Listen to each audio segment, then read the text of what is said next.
Eureka, avec Viteos, toutes vos énergies.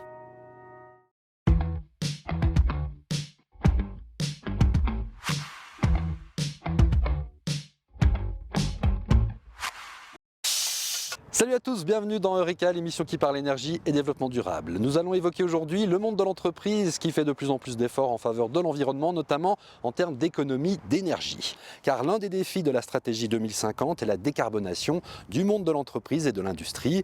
On verra que dans le canton de Neuchâtel, de nombreuses sociétés font des efforts. C'est le cas notamment ici, au Cré du Locle, chez NID, actif dans la fabrication de cartes à puce.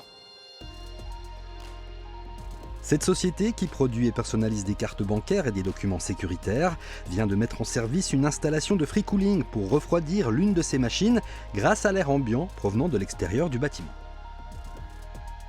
Dès que la température est en dessous de 14 degrés, on utilise ce système-là pour refroidir une de nos machines à l'atelier qui est très gourmande en énergie. Alors ce système de free cooling tout neuf, tout frais, vous permet de faire quelle économie?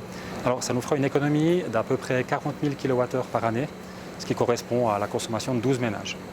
Il y a d'autres mesures encore qu'on peut détailler ensemble. Il y a l'installation classique de panneaux sur le toit, par exemple. Par exemple, alors on a tout notre toit qui est équipé de panneaux solaires, à peu près 3600 m², qui permet de nous assurer 30% de notre utilisation d'électricité dans l'entreprise.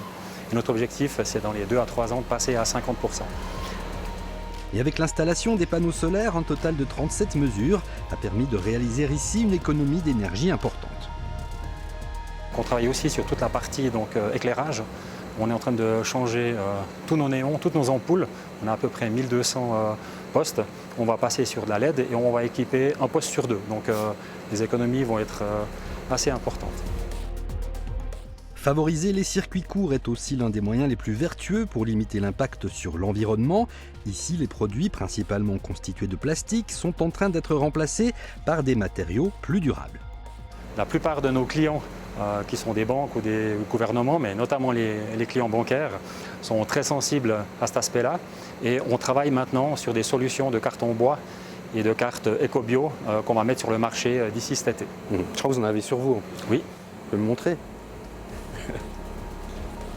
Super, merci beaucoup. Elle marche? Non. Il y a combien dessus? Non, ça marche pas. Okay.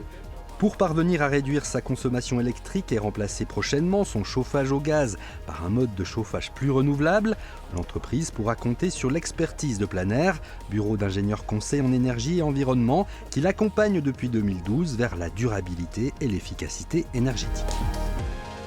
Pour les entreprises qui consomment un certain montant d'énergie, donc qu'on appelle grandes consommatrices d'énergie, il y a une obligation légale depuis 2006 dans le canton de Neuchâtel qui a vraiment fait œuvre de pionnier et a incité vraiment les entreprises à prendre ça en main et à enclencher ces démarches. D'après l'Agence de l'énergie pour l'économie, 155 grands consommateurs neuchâtelois avaient engagé des démarches vers plus d'efficacité énergétique en 2020. 230 sites étaient concernés dans le canton. Tout d'abord avec des mesures qui sont concentrées sur l'optimisation du fonctionnement de leurs installations, parce que souvent il y a des défauts dans le fonctionnement de ces installations. Et puis ensuite des mesures qui sont plus liées à des investissements, des remplacements d'outils de production ou d'utilités qui permettent également de réduire drastiquement les consommations d'énergie. On compte environ 12 000 sociétés dans le canton de Neuchâtel. Il y a donc encore du boulot pour faire baisser la facture énergétique du monde de l'entreprise et de l'industrie. Il y a déjà beaucoup de travail encore sur les entreprises que l'on suit déjà parce que les potentiels s'ouvrent toujours pour ces entreprises-là. Donc le travail n'est de loin pas fini. On a aussi cette ambition de décarbonation, de zéro carbone à terme. Donc tout ça, c'est des thématiques extrêmement actuelles.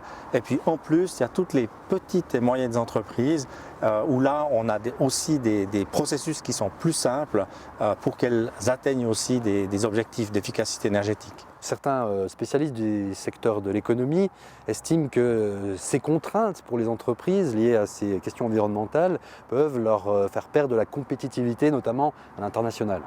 Alors au contraire, on est vraiment sur une démarche où on se concentre sur les mesures les plus rentables qui qui font gagner de l'efficacité aussi économique aux entreprises. On le voit maintenant avec la crise malheureuse que l'on subit avec les prix des énergies qui augmentent. On ne sait pas jusqu'à quel point elles vont augmenter. Et les entreprises qui ont déjà fait l'effort maintenant, eh bien, elles sont mieux placées aussi au niveau international que celles qui n'auront pas fait l'effort. Alors c'est clair qu'il y a beaucoup d'investissements qui devront être consentis, donc il faut voir ça aussi dans la durée, mais les solutions techniques existent et puis maintenant il faut vraiment prendre le taureau par les cornes et puis aller de l'avant avec ces thématiques.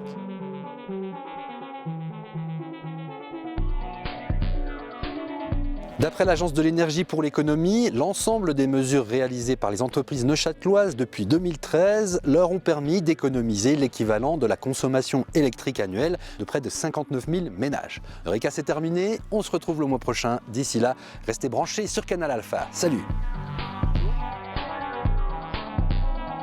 Qu'elles voient ça comme un enjeu stratégique, elles vont le faire. Merci en tout cas de nous avoir permis de visiter vos locaux. Merci à vous. C'était Eureka avec Viteos, toutes vos énergies.